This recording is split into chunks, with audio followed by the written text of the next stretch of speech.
Hello again and welcome to Arch Eats. My name is George Mahey. I'm the dining editor at St. Louis Magazine. And I'm Cheryl Bear. I'm George's podcast co-host and partner in crime. Well said. Today on Arch Eats, we're going to cover more of what we covered last time. Nice restaurants or sit-down restaurants that also offer good value. It's probably one of the questions that we're asked most often. Where can we go that's nice but won't cost us an arm and a leg? On the last episode, we kind of entered into this realm. We talked about American places, some Italian-American places, but we completely left out all the ethnic joints, all the international joints. So that's what we're going to do today. We're going to get into a list of 25 or so of those and places that we'd love to go to that aren't expensive. And it's a very important question, especially now. Something we're getting asked a lot more of and something that is increasingly hard to find. So I think this is really useful for people. And very timely. And we'll end up, as we always do, with a micro rant. And this one's about social media. And boy, we could rant all day about that by itself. But specifically restaurants that ignore social media and why that's a problem. This episode of Arch Eats is sponsored by the Magic House. But first, it's what we can't stop thinking about this week. Cheryl, what's on your plate today? Sure. Well, mine, I guess, is the beverage, I'll say, and a place, all wrapped into one. I was recently down on the landing at Brutaloom's, I guess, new location, you would say. They actually do have a bigger standalone one. But this is a coffee bar they're operating in a brand new development called the Cobblestone. Down there, it's going to be a mixed-use space with a market, a deli. They're going to have a pop-up space. They have Brutaloom's doing coffee service out of this mixed-use area. And they have this fantastic green juice. The owner, Laura McNamara, told me that when you're down in Mexico, you're asked, do you want fresh squeezed orange juice or do you want green juice? And this is one of the most refreshing things. Maybe it was like 100 degrees, so that's why this is standing out to me. But it's one of the most refreshing beverages I've had in recent memory.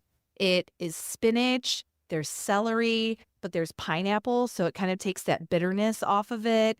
A little bit of like cane sugar. It's blended together. It's just the most refreshing concoction. Good, because normally green juices I turn and run as fast as I can. No, this is so delicious.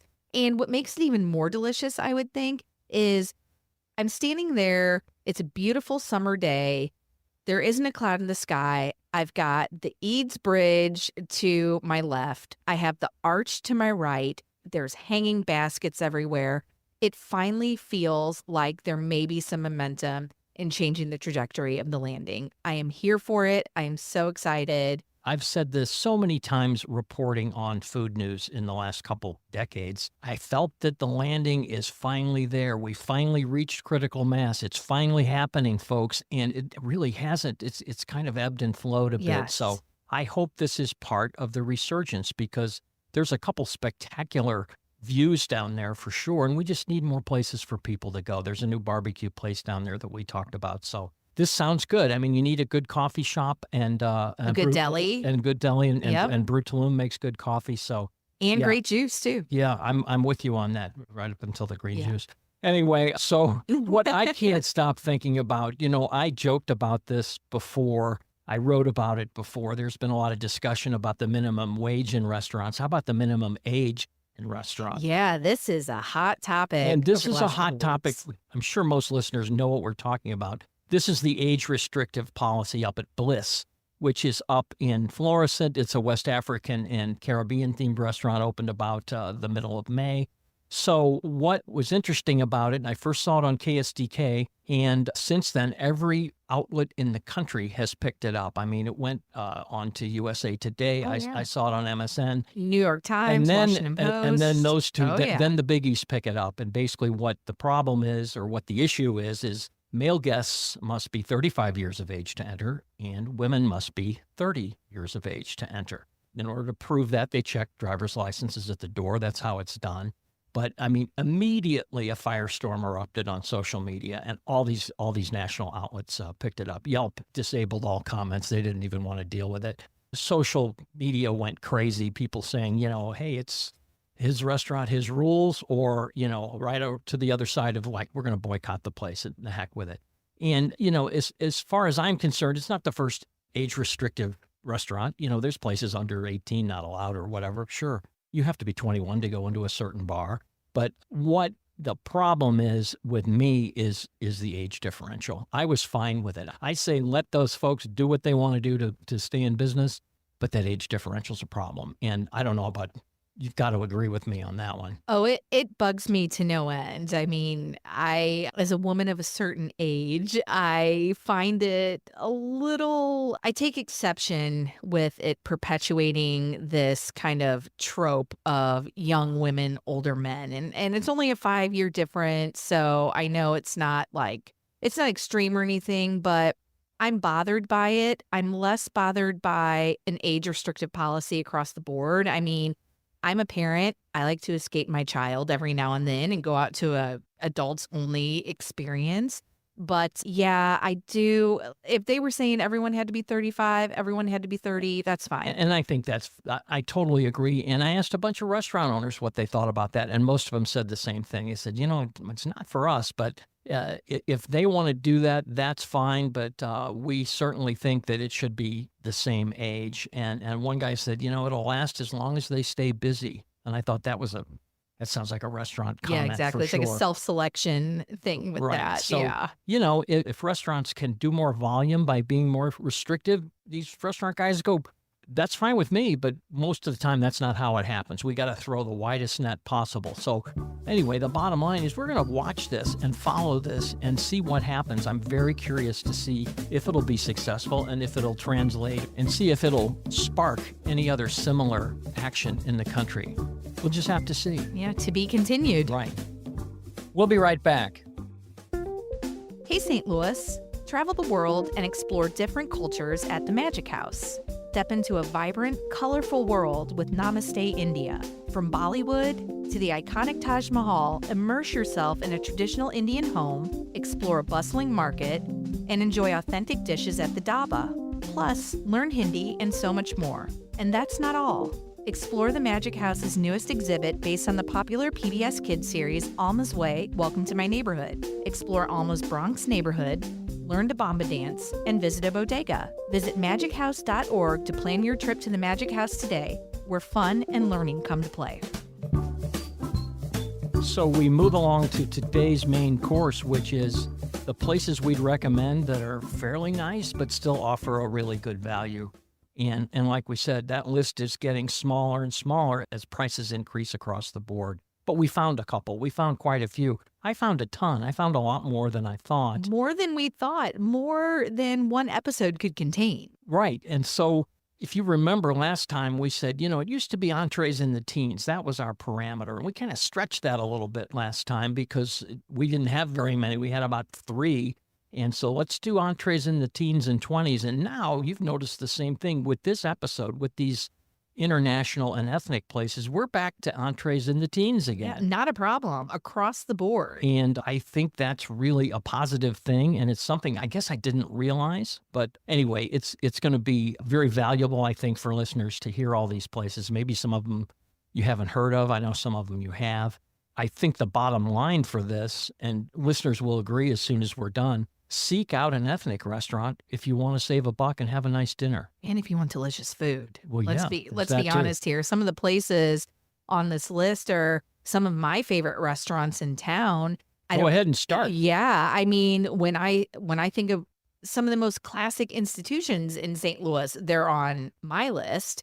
And number one on that is My Lee. You know, here we have this storied St. Louis restaurant founded in 1984. You know, it started out as a Chinese place, Right. and now it's morphed into, well, I guess didn't take too long for it to morph into a Vietnamese restaurant as St. Louis diners became more comfortable with that. And now, I mean, it's just synonymous with dining in St. Louis. It's synonymous with Asian dining in St. Louis. That menu is both Chinese and Vietnamese. Hence, it's about 200 items long. Oh my gosh, at least 200. In fact, I was actually looking Might be at 300. Yeah, I think stopped it is. counting at 200. Well, I think 202 is where the Vietnamese selection stops. Wow. And then the Chinese section of the menu isn't numbered. But it's just one of those places. Qui Tran, who basically, it's the Tran family who owns it. Kui, the son, he's really become this figurehead. And what's so special about him is he's such a champion of St. Louis food in general. But anyone who comes into that restaurant is going to feel like a VIP, courtesy of Kui and his team there. They just take such good care of you. It's just that warm comfort food. So Miley is. Do you get the same thing? Out of 202 items, do you get the same Oh my thing? goodness, no. I try and change it up here and there. I do a little Chinese, little Vietnamese here and there. So it's fun. Do you get the same thing? Yes and no.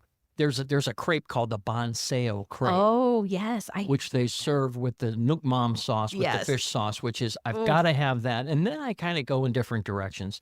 The salt and pepper calamari's a standard That's a classic. standby dish there. Yes. And the pho is excellent. Banh mi sandwiches are great. And he's also got St. Paul sandwiches. Oh, yeah. He's got about 8 of them. Yeah, a whole selection of the menu. But I get the combo one that has a little bit of everything in it. Anybody that's never had a St. Paul sandwich should have a combination one from Miley. Yeah, that's great. So another place that I'd say it's a newer kid on the block. It's been open for probably, I don't know, 5-7 years at this point, though. Newer compared to Miley. But this is Kate Zone.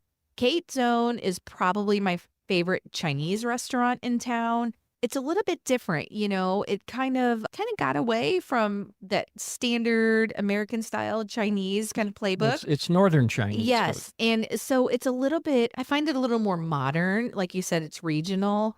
They have so many wonderful things on there. They have this cumin lamb that's absolutely outstanding. These honey crisp sweet potatoes that have spun sugar on them. You can't tell, is this a side dish? Is this dessert? I don't really know. But the signature dish is the hot crisp fish. Okay. Have you had this there? That I have. I hadn't had the other Oh, two, so my I was goodness. hoping I wasn't going to strike out here. But Oh, no. yes. This hot crisp fish, it is what you have to get. It's their essential offering. It has the Szechuan peppercorns on it, so it makes your mouth tingle, but it's like this buttery fish, this perfect panko style kind of breading on it. So yes, Kate Zone. Now, Perfect. Now, there is a Kate Zone. The flagship is in U City, Yes. and there's a Kate Zone Cafe that just opened up. They just in opened. Chesterfield. I know. It's closer to my stomping grounds. I'm thrilled. I have not yet been, but I'm very thrilled that we have some more Kate Zone in our life for sure. Now, another one that's out west by me that is definitely my favorite Indian restaurant in town. It's also one of my favorite restaurants in town, period. And that's Black Salt. Now, when I'm talking about Kate Zone kind of being like a modern Chinese restaurant, Black Salt is a modern Indian restaurant. It feels like a fine dining place when you go in there. It has just this bright, kind of chic look to it. They have a cocktail menu. It just has this kind of like very contemporary sort of feel. The food is just powerful. Can you say powerful when you're talking about like ingredients? I can say powerful. I guess so. These flavors, they're so complex, you keep thinking about them. I've had black lentils there that are great. I've had goat there that's great. But again, I talk about the hot crisp fish is the essential dish at Kate Zone. The essential dish at Black Salt are their lamb chops. They have these perfectly like peppery, char-crusted lamb chops. Then they put them in this bed of this, I don't know what it is. It is like the sweetest, most ambrosial nectar that I've ever had. It's kind of like a korma, kind of like a masala, just layers and depth and so wonderful. And I didn't expect any of that. Oh my gosh. I didn't expect the lamb chops. And I didn't expect that sauce. So that really does sound unusual. it's breathtaking. And I will go ahead, bold statement, I know, because there is some good lamb in this town. The best lamb you'll have in St. Louis. Wow. Okay. You Mark heard it my here, words. folks. I'm That's amazing. Throwing down the gauntlet. And I don't know if they have that dish at, they opened a little satellite outlet did. at the Hill Food Company. Yes. And it's a delivery only. I guess you can pick up there if you want to, but I imagine the menu's a little bit more limited. But if you're not out west and you're near the Hill Food Company, which is on Hampton Avenue, you can pick something up from Black Salt from there and or have it delivered.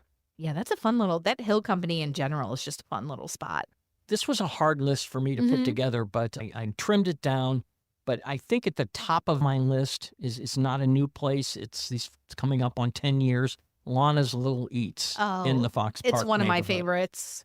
And I Absolutely. mean, I just remember when it opened, all this beautifully fresh Chinese, all these rice paper, these giant rice paper wraps that I'd never seen before. And Lana was just so sweet. And then she's all of a sudden, a couple years later, things got really interesting because she was nominated for a James Beard Award. Yes. And then again, 3 years in a row. And I was just down there not long ago, and she's got her James Beard Award chef's coat on, which is a pretty badass look to have. She's just a badass anyway. You know, she's a bow hunter. I mean, this woman is like the coolest woman on earth. The food is really outstanding. Now, it's not a table service restaurant. It's fast casual, but it's so good that we have to make an exception for that. The dumplings, we were talking about the lamb chops. I will say that they are the best in town. I'm going to agree with you. There's two superlatives right in a row, but you know what? She has them stuffed with mushroom. She has them stuffed with steak. And you can get a combo order, which I did the other day, get 3 and 3, which is the way I would do that. But this lacy, crispy edge on one side, nobody else does in this city, just really good. But the other thing, the other kind of sleeper there is a little section of the menu called sides and salads. And that's just, sides are kind of a throwaway item, right? You just don't even think about it. But oh my gosh, they've got spicy European cucumbers. The spicy eggplant is great. You can have stir-fried rice as a side dish. Village bamboo stew might be the most popular one. But anyway, you could go in there and have a meal just of the side dishes. It's just an incredibly great restaurant in Fox Park. And I hope she wins that Beard Award sometime. I do too. Her sauces are really good there. You talk about like throwaway things. I've had like some vinaigrettes there on some of those wraps that they just blow you away with just the layers and the depth of flavor in them. So yeah, Lona's is definitely, that's high on a list. It's high on the list. Another one fairly near my house is Thai Table. Have you been to Thai Table? I It's have. right I up the love street Thai from us here Table. in Maplewood. It's just, again, extremely just beautiful inside. Very, I think they now have fast casual service too. They used to do table service, but pad thai is $12.99. Yeah. Masaman beef is about $16. So all these are really good dishes that are really affordable. And the oddest thing happened to me, and I don't even know if this is relevant, but I'm going to say it anyway. I had the coldest ice water served to me that I've ever been served in my life. It came in this silver goblet, it was poured out of a pitcher, this metal goblet, and maybe it's because it was 130 degrees outside, but it was really good. And when you're eating food like that, that's a really good thing to have is some ice cold water. Oh, wow. So again, that's a total sidebar. Little details. Yeah, but what they've done recently is they opened Boba Cha Cha. Have you seen Boba Cha Cha? I have not. Boba Cha Cha and Crepe Bar. So they've got all these boba drinks out of a different part of the restaurant, and different crepes, sweet and savory crepes, which are really amazing. And just another little sidelight to that restaurant. And they put both these out on a sandwich board in front, so the people walking by see what Boba Cha Cha has, and these are all photos. And I swear to God, you'll walk by and look at this sandwich board, and you'll walk right inside. Oh, wow. Really a cool idea. I will definitely Old school, cool idea. Yes. Another one of my favorites, totally different, Mescarum. Oh, yes. That's another, it's an institution, I would say. It is. I don't know how long Mescarum's been there. A long time. It's an Ethiopian restaurant, and it was the first time I'd really experienced that. And what I would recommend there is to get, it's kind of a combo platter. And by platter, I mean an 18-inch disc. Like an actual platter. Of injera bread. It's a platter with injera bread on top. And there's 3 or 4 different options that you can sample there.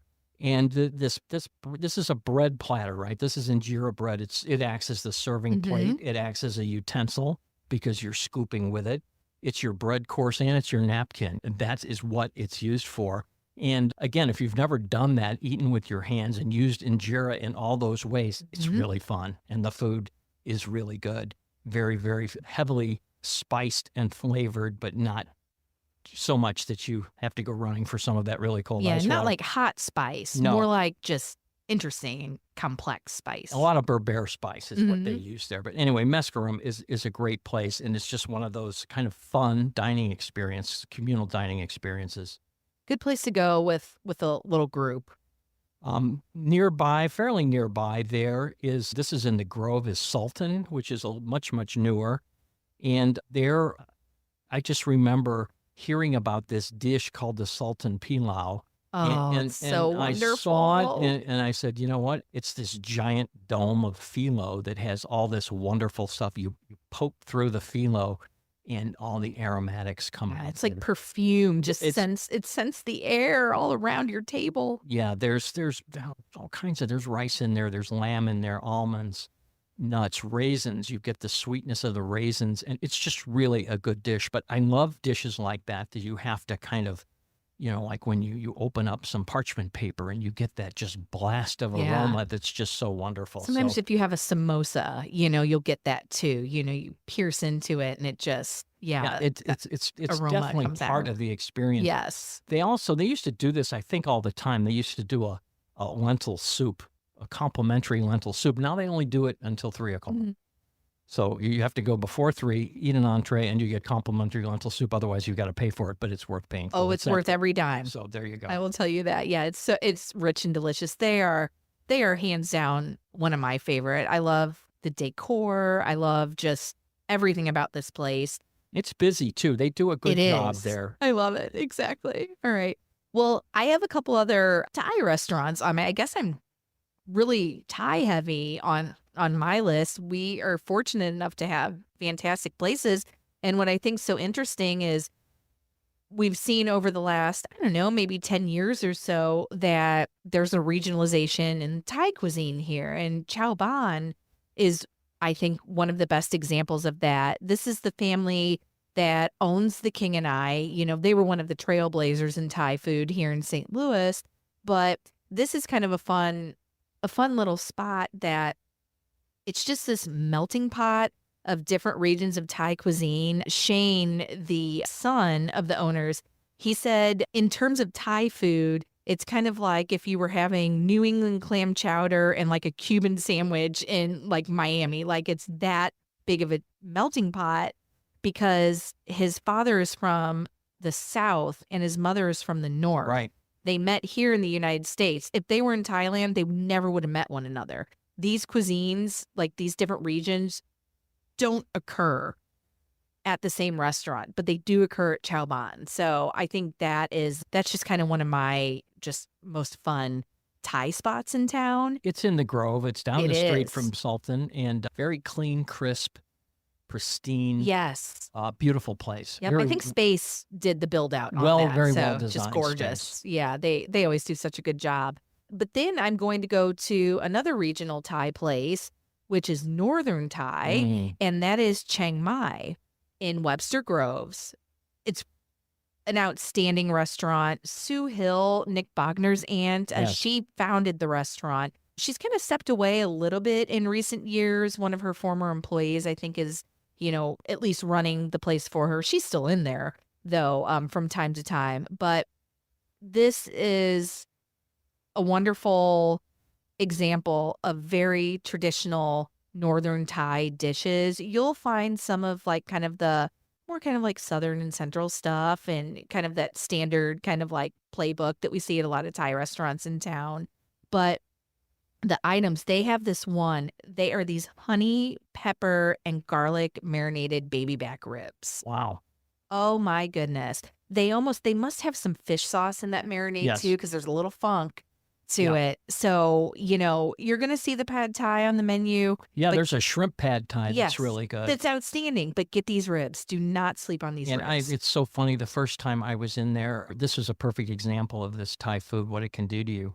I was eating tom yum soup, Mhm. and it was so hot, spicy hot, that I couldn't eat it. Oh, But wow. it was so good, I couldn't stop Right, eating it. exactly. It's worth the pain. And you just like take a break. I just can't do this anymore. But you go back to it. Yes. And anyway, that was my first memory. And that's happened obviously many times since, and happens to most people that eat that type of food. Yeah. But sometimes that number 2 spice will kill you. And sometimes, it takes a 4. But oh my gosh, I remember that very distinctly. Yeah. Well, it's not hot for the sake of hot. There's flavor to it. And that's what I think is so important. And we haven't talked about any Afghan food yet. Oh, sure. There's a Yeah. place that opened fairly recently down on Watson, 3500 Watson, which has been home to many restaurants. Yeah. 3500 Wine Bar. Do you remember that? It was Snacks Gastropub most recently, but before that, it was a place called J. MacArthur's. Yes. And that was a really good restaurant. Great restaurant. Anyway, they've got that massive patio out front. It's a cool building. It's a kebab house now. It's really, really good. My kind of go-to there is a samosa, and theirs are these. It kind of looked heavy. It kind of looked like, oh, these are going to be little belly bombers. But Yeah. no, really light, really delicate. Ooh. And I went with the mixed grill kebab platter, Mhm. which is kind of, again, my standard Sure. for that. And both the beef and the lamb were quite good, but the chicken was outstanding. Oh, wow. Perfectly seasoned. I don't know what they marinated in, but it was the most tender chicken I've had on a kebab in this town. Wow. And so if I go back there, I'd do the chicken kebab for Chicken sure. can get easily dried out in a kebab. So that's good to know. And there's an Afghan dumpling, which looks like a pot sticker called a mantu, that they have some onion and beef. And anyway, that's another great item. So I would do a samosa, I'd do a mantu, and then I'd do a chicken kebab. That's my perfect meal at Afghan Kebab House. That's down in Lindenwood Park. Yeah, I think so. Right by Trattoria Marcella. Yep, it is. Kind of in that neighborhood. We'll switch gears. We'll switch cuisines. El Milagro Azteca. Oh, yes. We've talked So about these good. guys before. We actually talked about them last week. This is another restaurant from the group that does Colina Eatery. Yes. And this is obviously a Mexican place. Again, this is another storied location. Three Flags Tavern was there. Taco Oh, Circus was may it there. rest in peace. Yeah. Three Flags gone, never forgot. It was one of the best. Harry's was there for decades. But anyway, this is, by most people's estimations, one of the better restaurant openings of 2023. Mhm. And it kind of surprised everybody. We did a little thing on their quesabirria tacos, which are just Mhm. outstanding. They've got really food from all over the different regions of Mexico, which I like. They've got some unusual items. They do several versions of chili relleno. They stuff them with chicken, with steak. And there's one that they stuff with, I think, shrimp, crab, several kinds of Oh, seafood. wow. That sounds great. Which is really good. And they'll take that seafood mix and also put it in half of a grilled pineapple. I mean, just some different, unusual items. And then you end up with the churro cart, where they literally have a little cart full of churros that they roll across your table. And how with fun little- is that? It is. You got to do it. Yeah. And you have to end that way. So that's El Milagro Azteca. They also have great ribs on their appetizer menu. These are fiery. Just be forewarned. I don't know what's exactly on them, but I mean, I'm telling you, it's like hiccup inducing. But again, That's a they're good- so delicious. We've all been there. Oh, yes. But they are so delicious that you just can't stop. I was down, we'll stay Mexican. I was down at Arzola's Fajitas and Margaritas. I was just there too, not long ago. down in Benton Park. And there, obviously, this was Eddie Arzola's place, son of Chewy Arzola, who had Chewy's restaurant, longtime restaurant in Dogtown. But anyway, just like all the other previous Arzolas, this one's known for its fajitas. And they're really good, really tasty. They won't say what they're marinated in. There's Heaven. all They're marinated in in heaven. by the angel. Yes. And so it's a cool place because it's got this funky front room with kind of half exposed brick. And then it blends back into that patio that's just Huge. beautiful and huge. And we sat in the inside, which I'd never done at this time of day. It was sunset, and that sun comes blaring through that window. But they've got the shades pulled down that you can kind of see out. But anyway, the sun goes down and the automatic shades go up. They're all electric, and all of a sudden, you've got a whole different atmosphere in there. And it Wonderful. was really cool. Then you could see outside. Anyway, so I suggest going to Arzola's at sunset because it's really a fun little experience. Oh, that's so cool. Their steak fajitas, there are steak fajitas and then there are Arzola's steak fajitas. They're just not even in the same ballpark. If you think you're just going to get strips of dried out jerky like meat, absolutely not. These are like petals of beef. They're so marinated in lime juice and all that. Perfect char around the edges. Perfect. The other thing I have to say about Arzola's is this place is packed. I was there on a Friday night. It was lines out the door, packed. Every single staff member on our way out, thank you for coming in, from the host to multiple servers to the server assistants. Every single person took the time to look us in the eye and say thank you. And it was just And such great service and there. I think a lot of that comes from the proprietor. Eddie came out of retirement to do this, Yeah. and now he's retired again. I love I it. think he put about a year in, and now he's back to traveling. His son, Kobe, twisted his arm and said, "Dad, you need to do one more." And he did, but Kobe's running the show. Mhm. And I remember interviewing Kobe years ago. He's the guy that had agave Mexican table in Tequileria in the Yeah. Grove, Yeah. way ahead of its time. First Tequileria in the city, Mm. first, nice Mexican place in the city. And I just remember saying, I think I said, like, rarely do you hear the phrases, he's 21 and he gets it in the same sentence. Right. This Right. guy, I mean, he was a tequilero, a tequila expert at age 21. Wow. Anyway, he's got all these accolades and he's an extremely cool dude and runs a great restaurant. And what you Yes. just said exemplifies that. Absolutely. And when I was there was tons of industry people there. Mhm. And those folks don't get out much, so they have to choose their places wisely. Anyway, high praise, high props for Arzolas fajitas and margaritas. Just really, really good food. There was a couple specials we had that were just outstanding. They just nail the basics too. That's what's important. Yeah, like their all that guacamole. guacamole, Perfect. their queso, all that stuff that you would expect from a Mexican restaurant is perfect. Anyway, really, really fun place, all 4 seasons. Well, I'll stick with Mexican food, but I'm going way, way far out west. I'm going, gosh, almost as far out as my house. And this is Malinche Mexican Culinary Experience in Ellisville. It's right at Clarkson and Manchester. Is that the name of it? I mean, I know Yes. it's Malinche, but I didn't know about Mexican. And Culinary it is. experience. Well, that's very And it is a apropos. culinary experience. This place is fun because their menu isn't, like appetizers, entrees, sides. It's more of like, I don't want to say tapas because they're not small plates, but it's kind of like meant to mix and match. It's shareable plates. And you're going to find everything from like really well done quesadilla to they have kind of a riff on al pastor with the pineapple and the pork and all of that. Mondays and Tuesdays, they do a taco menu there. And But you're it's gonna get only a taco menu. only a taco menu. And you're going to get some of the most creative, interesting, fresh tacos in the area out here. So their That's what I like cocktails are about great. the Yes. the tacos are great, but those other nights of the week, those dishes are beautiful too. They put They're a gorgeous. lot of emphasis on the plating there. I'd call it the best gourmet Mexican restaurant in I would town. agree You with agree? that. I would absolutely agree. If you go in there and you're thinking you're going to get Tex-Mex and rice and beans, like this is not that place. This is a very modern interpretation of these traditional dishes. And it's worth the trip for sure. I remember, I think it was last year, Yelp on their list of top 100 places to eat in the Midwest. Malinche was number 3. Yeah. It's I mean, unique. it's really a cool place. They give you a complimentary amuse to start. It's the Gutierrez family, if you Mhm. remember from Senior PK, which is one of my favorite restaurants Yeah. back in the teens in 2016, 2018. That was their restaurant too. Anyway, great place, Malinche. Well, I guess then I have to go back to regional Chinese. That's next on my list, and that is Chili Spot.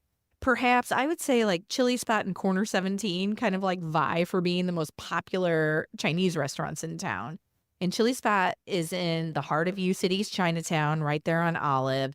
This is quite a modern traditional Chinese restaurant. Like I feel like if I were in China right now, going out to a contemporary restaurant, this is exactly what it would be. You are going to get a lot of dishes that maybe someone who has American style Chinese food, maybe that's like their only point of reference, that might seem a little bit unfamiliar. You'll get things like the, pig kidney, you're going to get intestine, things of that sort.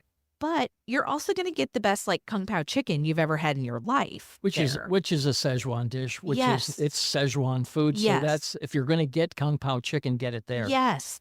It's going to make your mouth just tingle and it lights up like fireworks there. The thing that I like about that place too is there are some unfamiliar items, Yes. but they have most of them with really nice photos. So Yes. you're like, wait, what is this? And then you see a picture of it and you go, I'm either in or I'm out. I Yeah. really like that. I wish more places would do that. Put a nice photo there. And then it's much easier to make a decision. Yeah, exactly. It's a fun spot. I think if you're interested in maybe kind of venturing out from your standard playbook a little when it comes to Chinese fare, this is a wonderful place. You are not going to get a bad meal at Chili Spot. And there's pictures. Exactly, right? You know what I like is the Bow in Clayton. That's a fun spot. They recently kind of dialed, I think we talked about this before. They took the lights down and they put those cute little lamps on the tables. It became the most cozy place Yeah. in town. And they changed several things. They had these bigger bow, right? And people were only getting one. Yeah. And they said, this isn't working. We want people to experience more. Now they have bow sliders, which are all $6-7, which is great. So you can get two. They have an incredible cow soy there. That's one of my favorite Oh, wow. soups. It rivals fork and sticks, and it rivals You're one. foreshadowing, George. I know. I gave you a wink there. Yeah. And it's as good as another one that I like. I'll throw in a sidebar here: Stu's Food and Liquor down in Soulard. Yeah. Really, really good cow soy when They they have have cow it on soy? them. Yes, it's a special on the menu. They don't have it all the time, but Stu's is another. We could have thrown Stu's in there too. Sure. Where on their little old style menu board it says free morale. Love it. Gotta like that. Oh, that's great. So anyway, the Bow is just got all kinds of great, like I said, they've got a soft shell slider, which is a little more. They've got a kimchi wagyu one, which is excellent at Ooh. $10. Very unusual drinks. They update the drink menu all the time. It's kind of a bit of a sleeper place. The sign's about, Yeah. a foot tall. You don't really see it. It's pretty nondescript, but oh my gosh, an insanely creative place and lots of fun. Yeah. Oh, that does sound fun. Well, you gave away my next one on my list, so I'm just going to go ahead and say it. Fork and sticks. Yes. Cow soy. Those two phrases are synonymous with one another. You're going to get a lot I of get great it every Thai time food that I go there. every 'cause single it's time. so good. every time. And what I love about it is I always get it with the chicken. Their chicken, it's almost like it's poached. It's so tender and just like it's just fall apart. And I love, for some reason, their particular pickled mustard greens that they put on it. There's something just so bright and delicious about that. So yes, fork and sticks, cow soy. Cute place, teeny place off on a side street, and I call it the East Loop. Yeah. Just a wonderful. I love going there in the wintertime for some reason. Oh. It's just a cozy little spot. Well, that soup just warms your soul Yep, it for does. sure. Yeah. I can't talk about my favorite international restaurants without talking about Lebanese food.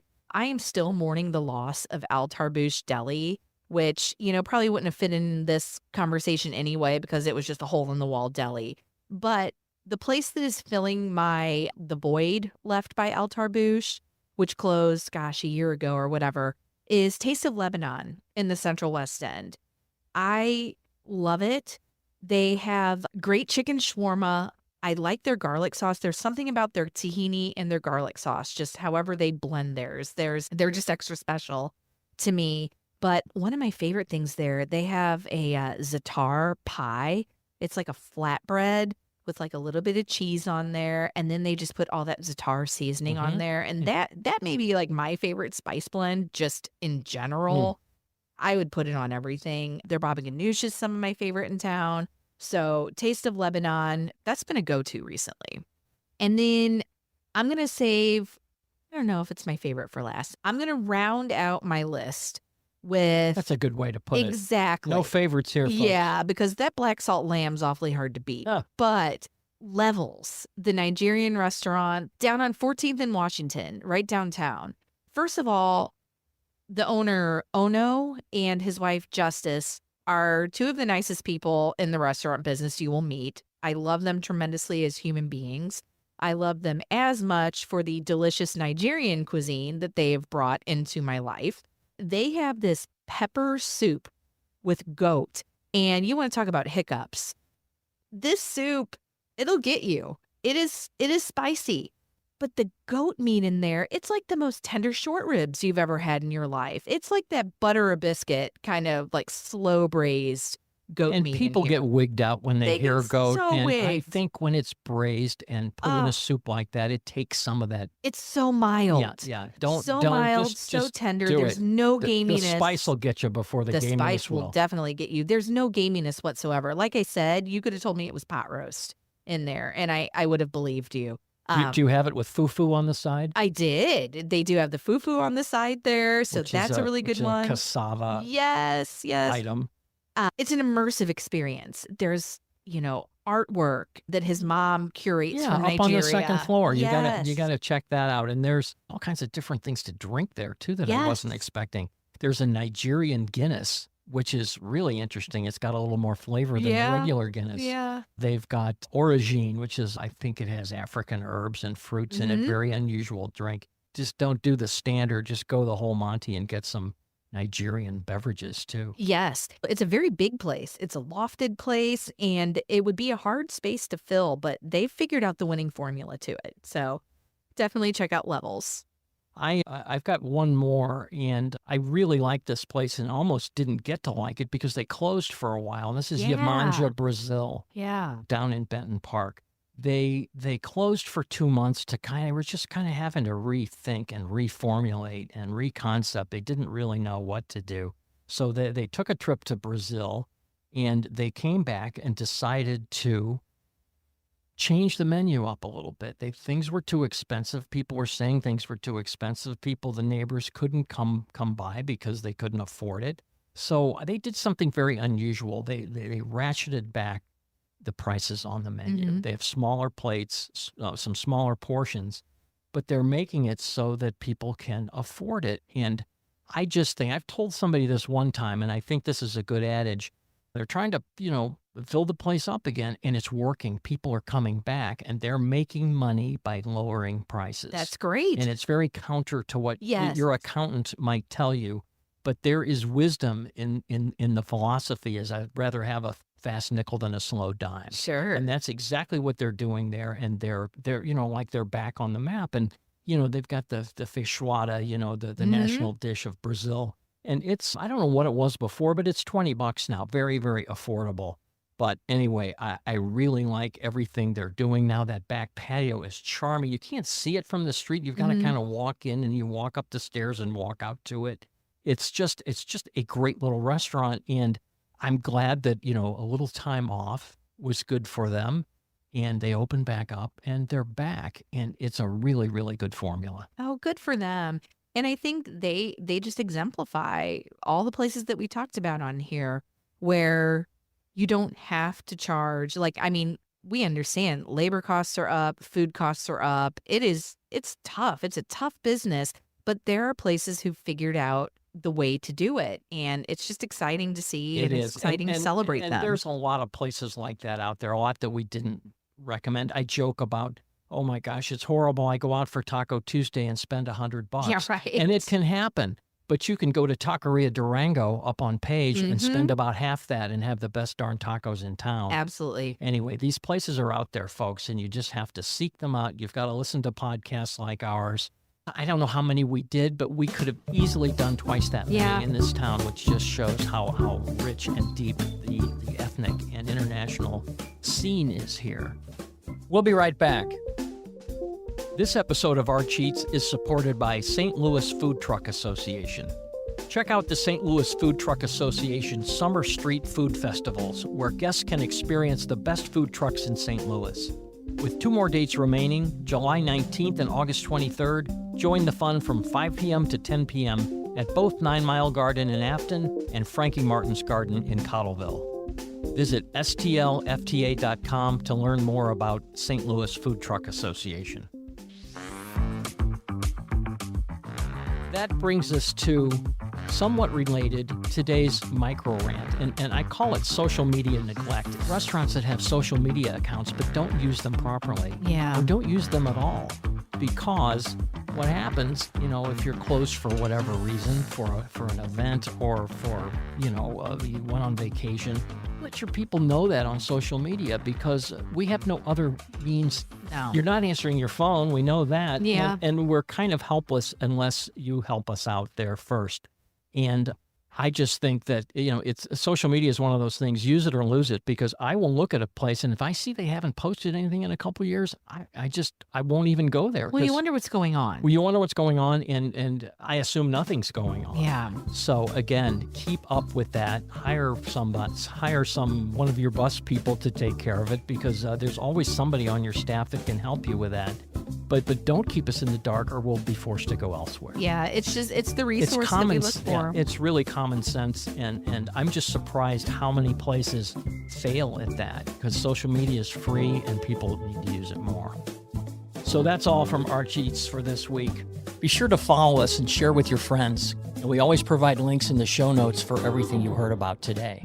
And don't forget to hit that subscribe button and follow along on Instagram at St. Louis Mag. And feel free to give us a follow personally at George Mahey and Cheryl A. Bear.